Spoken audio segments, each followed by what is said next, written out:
what do we mean by the term inclusive design? Okay, and it's important that we get our thinking right at the beginning, so we can start the debate in terms of what inclusive design is and what the new kind of principles are. I think when we start our conversations and our thinking about inclusive design, it's important for us to go back slightly to think about where the debates have actually come from, and for us to get our thinking in terms of actually when we think about the terms inclusive design, some of our thinking often focuses on the issues of disability and access, okay? And again, it's right that we remember that the debate started around disability and access, and it was really about thinking about how disabled groups experience barriers in relation to accessing the built environment, okay? And that related to buildings, infrastructure, transport, etc. Those issues of the inability to access the built environment resulted in things like barriers to accessing jobs, leisure, work activities, etc., etc.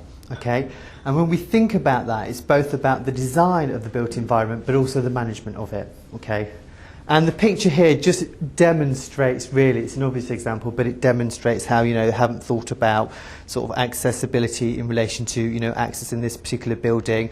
And also we've got the kind of the works which are going on. And actually the whole management of the space is not very friendly in relation to disability, okay? And that's an example of kind of poor design in the first place in terms of infrastructure, but also in terms of the management of the sort of surrounding space, okay?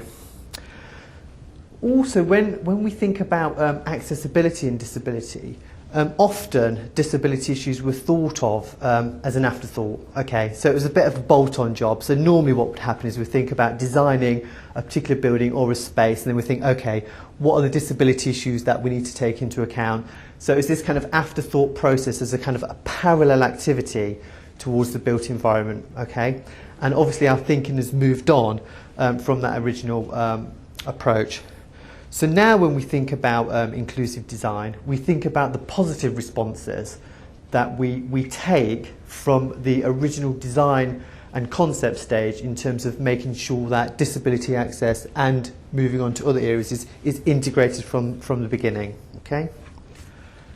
So moving from the social model of disability towards a much more inclusive concept of inclusive design. And we know that recent government legislation has reflected social attitudes in relation to both disability, and we've had a whole range of kind of legislation and regulations which have helped us as professionals to take these things into account. So we've had things like Part M of the building regulations, which requires reasonable provision for people to access and use buildings in a kind of friendly way, really. Okay. And this is the concepts and the principles are about eradicating discrimination and barriers in the built environment themselves, okay? And that's the principles which we want to build on today, okay? Part of the thinking is about shifting away from this idea of designing for disabled people, okay? Which is based on this old sort of medical model of what disability is, and moving much more towards an inclusive social model of both disability but also for sort of a whole range of other social groups as well. Okay, so what we're thinking about is a much more mainstreaming approach of how we can factor inclusion in right at the beginning of the design stages, okay, and moving away from that notion of designing separate entrances and separate provision for disabled people and other groups. So it is a developing debate, and actually what we would like, particularly today, is some of your thinking actually around what these much more holistic concepts around inclusive design are. And Urban Design London are interested in what you have to say around some of your thinking, not just in relation to disability, but moving towards a whole range of other social groups, which I'll talk about in a moment. This is just a quote from Richard Simmons, who's the Chief Executive of CABE. And CABE's quite interesting in terms of their thinking around current debates around inclusive design. Okay, So the quote says, even though accessibility has improved over the last decade, the fact remains that poor and disadvantaged people are far more likely to live in poor quality environments. Inequality is still being literally built into new places. And our thinking today is really about how we can take into account not just issues of disability, which are important, but a whole range of issues around disadvantage, poverty, environmental equity, those kind of concepts, and thinking about how we can build equality into the design stage. Okay?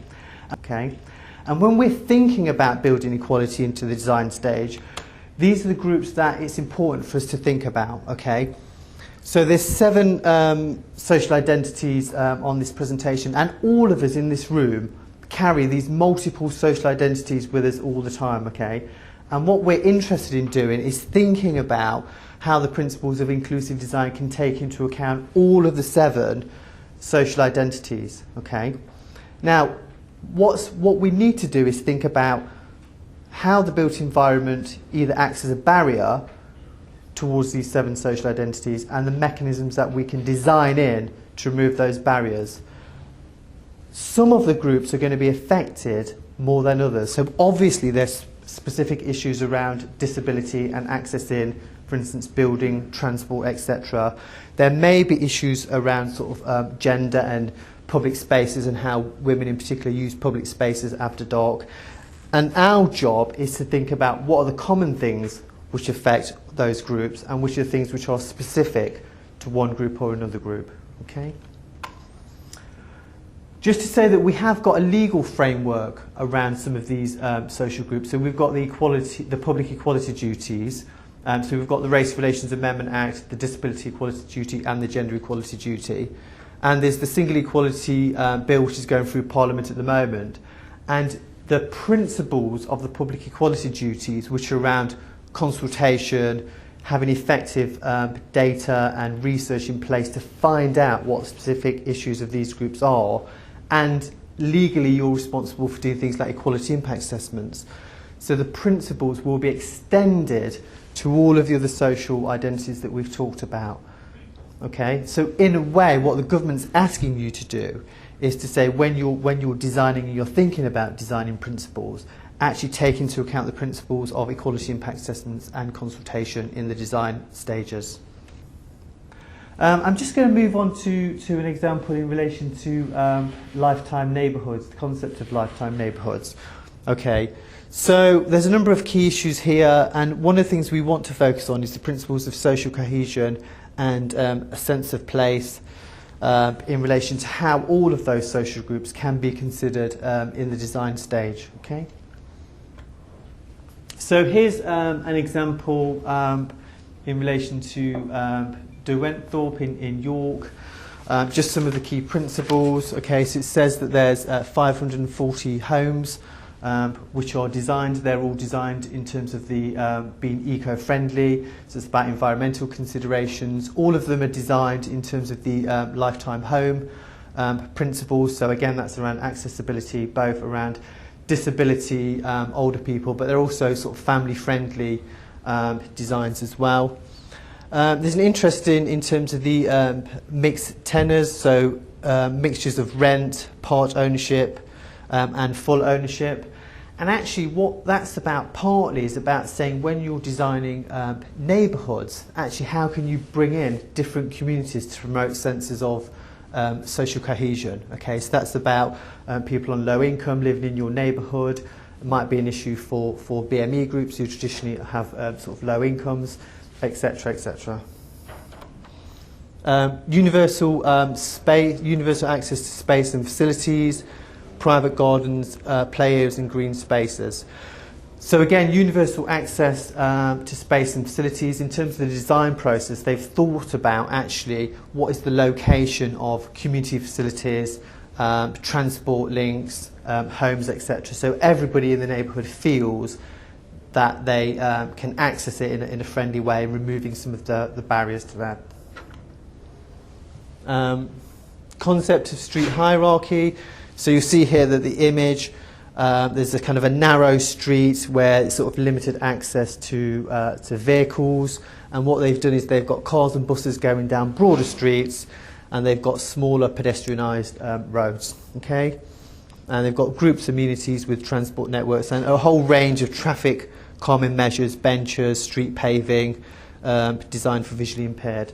So although actually in terms of the design of the neighbourhood there's lots of principles which meet issues of accessibility and disability, some of those principles around traffic calming measures make all of us feel much more likely to use the space and take ownership of the space itself. A number of specific physical characteristics should be adopted, and they're things like footpaths should have lower curbs to allow access for wheelchairs, ramps should be provided, contrasting textures and colours of pavements, signs should be designed with clear contrasts, well-lit pavements, and planting should not sort of be overgrown, etc. So obviously the principles of this are around disability and access, but actually when we think about things like well-lit neighbourhoods, not overgrown plants, etc., some of those other social identities that we've talked about will benefit from that. So there are issues around fear of using public spaces after dark, etc. So what we want you to think about today, what your challenge is to think about, is how some of the principles which have started from disability and access can actually benefit some of the other social groups that we've talked about, okay? Or what we will talk about throughout the morning, okay? So I'm conscious that I've whizzed through that just because of sort of issues of time, but we'll carry on the debate as we continue throughout the day, okay? Thank you.